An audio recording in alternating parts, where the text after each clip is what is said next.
Hey guys, it's Generalkidd here, and we've got another revisit for you guys today. And I've actually done this. I've made a couple of videos of this already, actually, about getting the Wraith into the final boss fight room. But this time, for this revisit, we recently came across a much easier method to get the Wraith in. And in my previous two videos about this, the method was kinda complicated. But it required like really precise timing, as well as two players.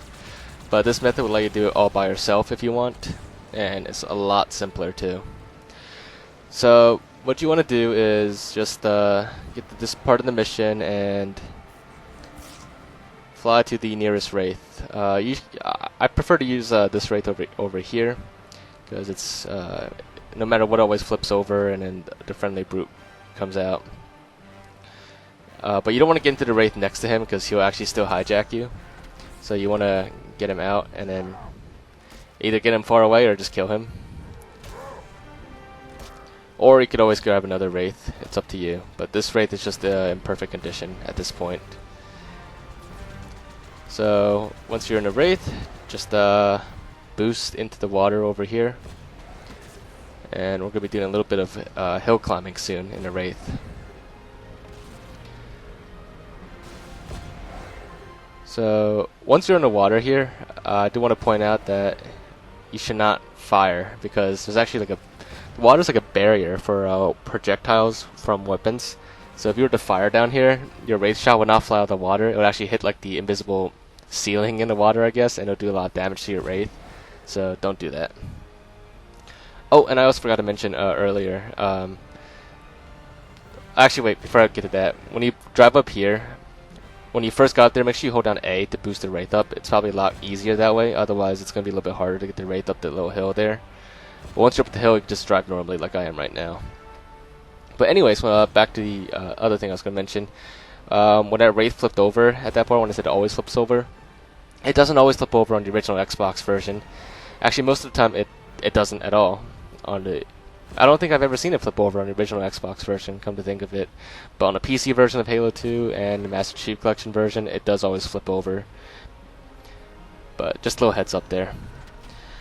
Now, at this part, I would switch to Classic mode. And you want to shoot off the right front wing of the Wraith. And I would stay in Classic mode for this part too, just to make it a little bit easier. But you want to carefully slide down over here.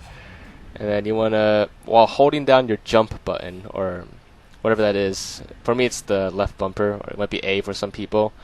But you want to hold it down and then boost up this little tiny ledge here. And you want to do it carefully, but it'll probably take you quite a few tries. But you just basically want to get the Wraith, part of it, like the left side, up onto that little ledge there. And the trick to it is, it's really hard to describe.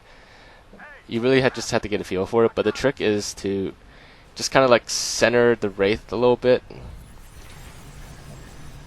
and then just yeah, like kind of like that. Just center it so that it kind of just slides right up. And then once it's up, just go right over. You can switch back to anniversary mode if you want for better graphics. But same thing there. You want to hold down the jump button and boost the Wraith up over that little ledge there. And here you want to slowly and carefully slide down and just land right over here. Now here you want to hold down your jump button again and then boost across so you can land on this side.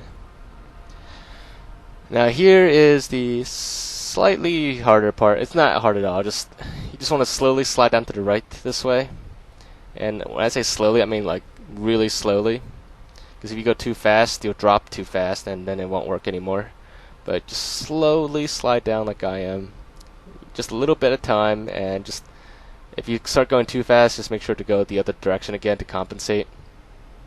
But just slowly drop down here, and the cutscene will load. And you can skip the cutscene or you can watch it if you want. We're going to skip it, of course. And then we're going to turn around, go back, and there you have it. There's your Wraith. Now, we're not finished yet though. We got the Wraith in here, and you could shoot Tartarus from a distance here, but it wouldn't be as fun without getting the Wraith up close and personal. So as you can see, the Wraith is having trouble fitting through here. So what you want to do is you want to make the Wraith a little smaller by shooting off all the wings. And the easiest way to shoot it off is using the plasma rifle like I did earlier. But you're going to want someone else to do it for you, because if you do this by yourself, there's a high chance you'll blow the Wraith up if you shoot all 4 wings off. Now, you don't absolutely like 100% need to shoot off all the wings of the Wraith to get it through, but it's a lot easier if you do, because it's not much space here. And it's easy to get it stuck. But like I said, just probably take a couple tries, and like I said, for best results, just shoot the wings off. Now the trick to this part is just when you boost into the thing there, you want to hold down your jump button again so that the Wraith kind of pulls back up, and kind of enter it at like an angle on a little ledge, and hopefully you'll like flip right through it. That's basically the trick. You want to flip the Wraith up on the ledge on its side so it flies right through. Now for this part, just simply, like I said, you can shoot Tartarus from a range, or you can boost across to the platform. When you boost across, same thing, I would hold on to the jump button while boosting for best results, but do be careful. And if you land near Tartarus, I would boost to push him away, because his hammer does a lot of damage to the Wraith, even on easy. And if you fall out of the Wraith and he swings his hammer, it'll probably kill the Wraith in like 1 hit, actually. So just keep the Wraith away from Tartarus. You can't splatter him, and even if you use the Wraith to push him off the edge, he'll just respawn again. And yeah, he'll wreck your Wraith pretty easily. So you can either lure him and shoot him from a distance as best as you can, or have someone else kill him. But one other thing you can do with the Wraith is, if you want to have a little bit of fun during the cutscene, park the Wraith where I am, close to the lift. But don't get too close to the lift, otherwise it will it'll catch the Wraith and it'll fly up, and then you might actually lose the Wraith at that point. So just get as close as you can, but not too close, and just leave it here. And then just kill Tartarus. And once you kill him, the cutscene will load. And if you want to see the effects of what you did, make sure you switch to classic mode, because you won't see it in anniversary mode since the cutscene is pre-rendered. So for the rest of this cutscene, we'll be watching it in classic mode. So you'll see it once Miranda Keyes is running in. She's basically going to run right through the Wraith because it's blocking her path. And that's basically a little funny thing you could do. You can park it in different spots to get different variations of it. Like, you can block the Arbiter later, and you can block Johnson even in the later part of the cutscene. But that requires getting even closer to the grav lift in the center, and it's really like delicate how close you can put it. It's like a really fine line. If you even cross it over slightly, it'll suck the Wraith in and then shoot it straight up, and it'll either get stuck or it'll fly too far up and you'll lose the Wraith. Now, other ways to mess with the cutscene is to keep your allies close to the center and keep them alive, because as you can see, we've got a couple of elites just standing in the background, doing nothing. But basically, this cutscene is pretty easy and pretty fun to mess with. Just put a lot of things around the lift, and then they'll all still show up in the cutscene. And in some cases, like the Wraith, you can block the characters. You can't actually block them, but they'll just walk through it.